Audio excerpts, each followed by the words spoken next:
Well, with hurricane season set to begin in less than a week, the American Red Cross of the Piedmont Triad is preparing to help out anyone who might need it. Let's go to Brandon Bates. He joins us live now with the Red Cross of the Piedmont Triad. And Brandon, this year going to be quite a bit different for obvious reasons. Yeah, Kenny, well, the American Red Cross of the Piedmont Triad isn't just switching a few things up. They told me they're making some pretty big changes from the start to the end of their operation, all to prevent the spread of the coronavirus. COVID-19 will have a significant effect on how we're able to deliver disaster relief. The American Red Cross of the Piedmont Triad is known to respond to disaster sites, help people, and bring a warm, comforting presence to people in need.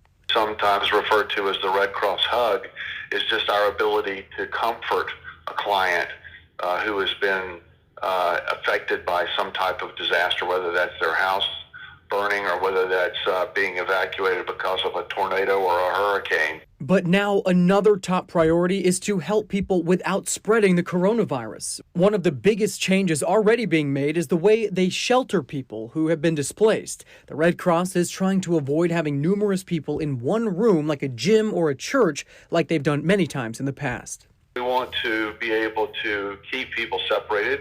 John Hughes is the executive director of the American Red Cross of the Piedmont Triad. He says they're known to be extremely hands-on, and giving that human contact during difficult situations is something that they've been trained to do. Now they'll have to find new ways to add that human touch. Our ability to show that compassion is greatly affected. We still want to be compassionate. We want to be able to help people in the same ways with their basic needs, but we have to do that with distance. Hughes says the last 9 weeks have been very challenging, but they've learned a lot and remained flexible in the way they respond. We have to take different steps. We have to be careful to protect our people and to protect our clients.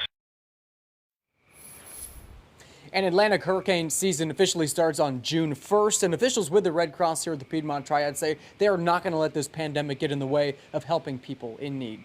Reporting live in Winston-Salem tonight, Brandon Bates, WXII 12 News.